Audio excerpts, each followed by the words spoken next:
Istoryang kahadlukan. Bisaya Horror Stories.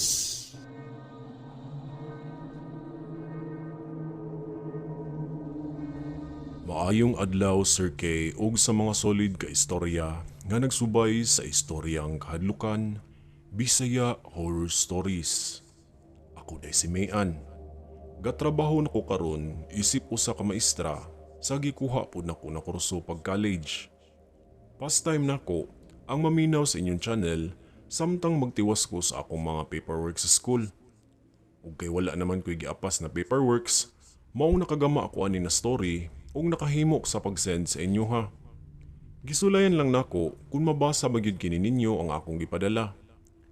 Taod-taod na pod nga nagsubay ug nakasubscribe ko sa inyong channel. Gusto lang unta na akong i-share ang akong kaagi Sir Kay sa panahon dihang nagtungtong ko sa college. Di na lang nako i-mention kung asa kini nga university na hitabo aron dili makahatag og kahadlok.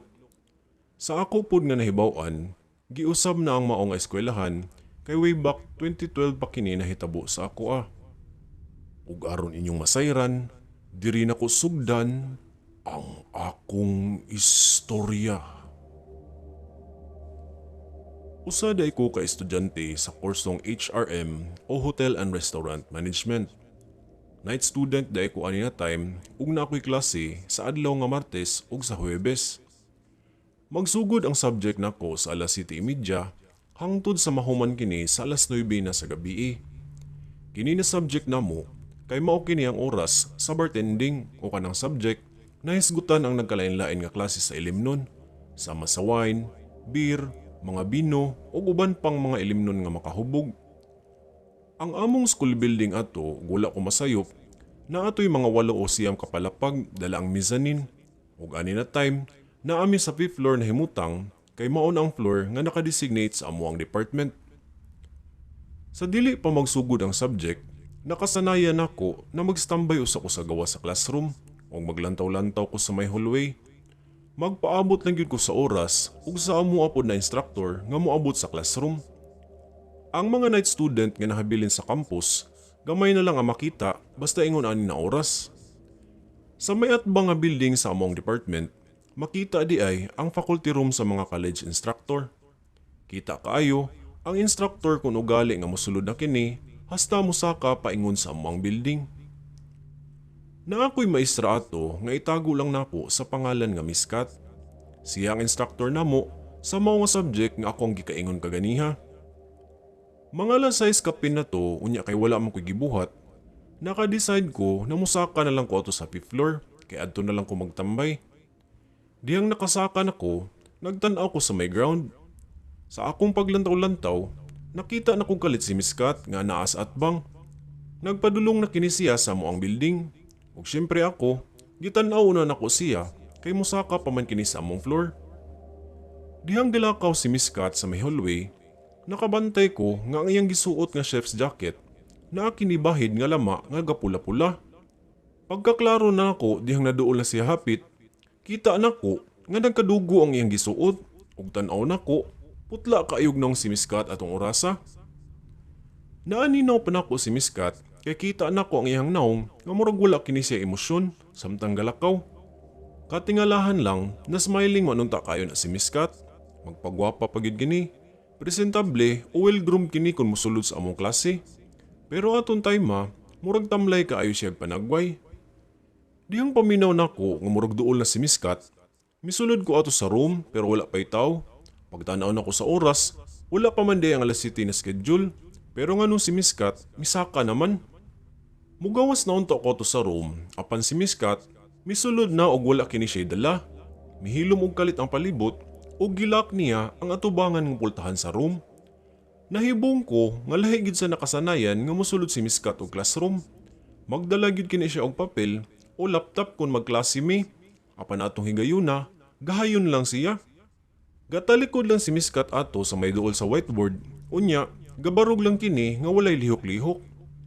Natingala ko kung ngano si Miss Kat nagtalikod lang gyud kini og walay tingog-tingog. Nakabantay pod ko nga mikalit lang og lakra ang pula nga bahid sa dugo ug anaa kini sa iyang chef's jacket sama sa akong nakita kaganiha. Nakasinga ko sa akong mata ato ug kalit lang na ay nagpakita nako nga mga estudyante sa akong palibot. Wala ko makaila ato nila ug wala sa jud ko maaninagan nga classmate nako. Dako na kong katingala nga ang akong nakita nga mga kuyog, mga wala sa emosyon nga makita sa ilahang mga dagway. Napagtanto nako, dili to nako sila kablak. Mga luspad kaayo kining mga dagway ug kalit lang nangausab ang ilahang nawong. Miitom ang mga tabon-tabon sa mata ug nagkadugan na kinig pangyuko sa ilahang mga lingkuranan. Nakapanladok na kog sugod ato ug duda nako, murag sayop ni na classroom ang ako ang nasudlan. Gaduha-duha ko kung musyagit ba ko o mudagan, kay as in kagawaso na gyud kaayo ko ato. Paminaw nako, murag giduwa-duwaan ko ato na classroom. Mikalit og sigag pa ang suga ug ako sa akong kaugalingon, mipiyong lang gyud ko ato kay dili na ako makaya ang nabati ang kahadlok. Sa akong nabati ato, halos makaihi na ko hapit kay wala ko mag-expect na nakasulay kog ingon ato. Dihang nakadungog ko nga nanglihok ang tanan nga naa sa classroom. Pagbuka na ko sa akong mga mata, perti na kong kurata nga gipatung-an ako nilang tanan ug gatan-aw sila diri sa ako. Namarog pag-ayo ko mga balahibo ato ug gaabot gyud ang akong ginhawa. Perti na kong syagit ato kay galisod na kog barog sa akong gilingkuran. Nakasyagit na ko ato og maayo ug naggahi ang akong lawas kay gitutukan na ko ato nilang tanan. May nalanggali, sa sige na kong pangusog, nakabarog ko sa akong gilingkuran ug migawas gyudan ko ato sa classroom. Halos nagkalamba-lamba ko dihang migawas ko ug nag-abli sa pultahan. Gadagan-dagan ako ato sa mahagdan sa among building ug miaguros lang gyud ko ato paingon na sa ubos. Wala na sad ko makabantay kung asa na si Miss Kat pag human atong gipantan-aw ko sa mga wala mailhin na estudyante. Gaabot akong ginhawa ato ug bugnaw kayo ang singot nga migawas sa akong naong ug likod. Nasugatan ko sa uban na mo mga kauban ug gitawag gyudan ko nila ato. Nahibong sila na kung nga mura daw kung wala sa kong kaugalingon. Nangluspad daw ko, as in wala na gyud ko makasabot. Wala jud ko'y hanaw kung unsay na ato na classroom nga gidua-duaan man ko. Duda na ko, murag na ikatingalahan ato na classroom kung moabot na gali ang gabi. Gipuggan ko sa usa sa akong mga kauban ug gipakalma na ko akong kaugalingon. Isinghot pa ko sa akong inhaler ato kay tungod sa akong kakulba ug kakuyaw. Grabe ang pitik sa akong dughan. Hangtod sa nakakalma nako ug gahinuktok gyud ko sa nahitabo nako. Nakapangutan ako ug kun ngano gipakitaan jud ko og ingon ato. Dihang oras na gyud to sa alas 7:30 na subject, duha-duha ko ato na mosulod ba ko tungod lagi sa nahitabo nako. Misulod na lang ko uban sa akong mga classmate pero nagyapoy kahadlok nga ako ang nabatian. Wala gyapon ko totally ma-okay aton time. Misulod na si Miss Kat ug galingkod na siya sa room. Didto na ko nakita na ang gisuot ni Miss Kat na chef's jacket, parehas gyud atong nakita nako nga naibahid sa dugo. Nilain na pud akong pamati ato ug kalit lang tunga-tunga sa among klase na ay tingog nga nadunggan na susama sa tingog ni Miss Kat.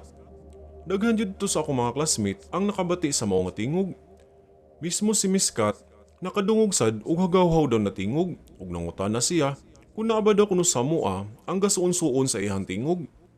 Nagkalingi ay miato sa akong mga classmate ug ang uban sa among mga kauban, aksyon naghadlok kay first time to sa among klase nga naingon ato nga misundog sa tingog. Kalit lang, miingon si Miss Kat na need na mo transfer og laing classroom. Adto daw mi sa duol sa faculty room, aron na apay tawo nga mag-agi-agi kay murag nigara daw ang naadto sa classroom.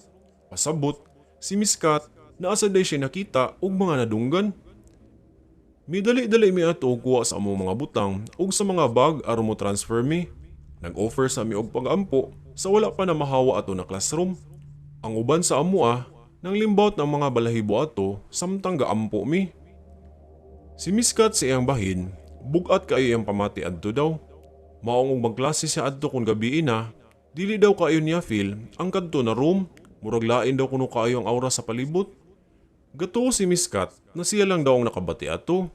Hasta naman pud ang mga kauban, apil na pud ko nga bag-uhay lang gipasulay o gipakitaan. Tungod sa nahitabo, gipadala na lang ni Miss Kat ang iyang gipabuhat sa amua ug adto na lang daw mi magtiwas sa balay. Kay murag siya mismo, mikalit lang og galain ang iyang pamati. Sukad nga nakadungog siya nga naay misundog sa iyang tingog. Mao to na mauli na lang mi uban sa akong mga classmate ug didto nakahigayon ko og storya sa personal ni Miss Kat kabahin ato akong nakita. Gisaysay nako na nakita nako siya mga bandang alas 6 nga naglakaw ug mistorya pud ko nga nakita siyang nagkadugo hangtod sa mga nahitabo pud adto sa classroom ug sa ako pong na-experience kabahin na tong misulod siya ug sa mga estudyante nga wala na ko mailhi. Si Miss Kat nakurtan sa akong giingon kay mga alas 4 hangtod alas 6 didto man daw siya sa dean's office kay nakigstorya siya sa head sa among department. Si Miss Kat may pasalamat pa sa ako kay miingon daw ko sa iya sa wala pa mi nakapamauli. Ang iya buhaton daw kay iya na lang daw ilabay ang maong chef's jacket niya kay murag naa daw kuno ibati nga tilimadon. Pero aksyon nagtaranta si Miss Kat tungod sa akong gipang-ingon. Miingon pa ko kang Miss Kat ato na mag-amping sa pagpauli. Wala ko manghadlok sa iya pero misulti lang ko sa akong nakita ato. Kay basin, babala lang to ang ako ang mga nakita. Sukad ato, dili na gid ko motambay og classroom na wala pay oras sa ako ang subject. Mas pilion na lang nako na moadto kog dapit kung asa na ay daghang tawo. Kay mahadlok pud ko na maka-experience ko og balik nga gipasulay ko og katingalahan sa usa ka classroom. Maayo na lang gali, wala ra say daotan nga nahitabo kang Miss Kat ug dako na kong pasalamat na wala na pud ko pasulaya pagbalik sa panghitabo na ingon ato. Wala na ko kay balo kung unsa na ang classroom karon kay human sa akong pag-graduate. Pila ka tuig sukad nga nahawa ko, giusab na daw ang mao nga floor. Miingon pud akong igagaw na naka-eskwela sa adto na university ug mikuha sa day siya sa course nga sama sa ako gihimo na daw kini nga laundry room ang kadto na floor karon. Laundry room daw kini ug demo area sa housekeeping na subject sa maupod nga department. Usahay, na daw kuno'y magparamdam adto na dili masabtan ug nasay mga katingalahan bisan tuod giusab na daw ang mao classroom.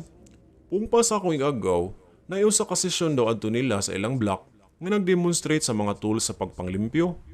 Kalit lang daw nga mitingog ang washing machine adto bisan walay nang operate. Natingala daw sila ato hasta ang instructor nga wala man unta kuno'y demo atong adlaw. Pero ngano nakasaksak daw ang plug sa washing adto sa outlet sa kuryente. Ang uban sa daw sa ilaha giparamdaman na mga wala ang ilahang gamit kung musulod sila adto na room.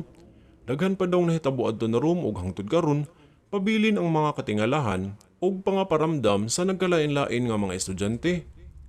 Wala ko kahibalo kung ngano na ay classroom nga ingon ato nga gipuy-an naman og katingalahan. Usa ka kini ka classroom nga taw-an. Kamo mga kaistorya, unsa inyohang masulti? Diri na lang kutob Sir K og mga kaistorya ug dili siguro kayo tantong hadlok ang akong ipadala. Pero natingala lang gyud ko kung unsay naa adto nga classroom nga akong nasudlan kaniadto. Kini si Mayan ug maayong adlaw kanatong tanan. Mga kaistorya, good day. Ug ako di ay si Sir K. Ug ako ang narrator likod sa istoryang kahadlukan, Bisaya Horror Stories. Nagustuhan ba ninyo ang atong storya karon? Comment down below. Ayaw kalimot sa pag-like, share, ug subscribe sa maong video.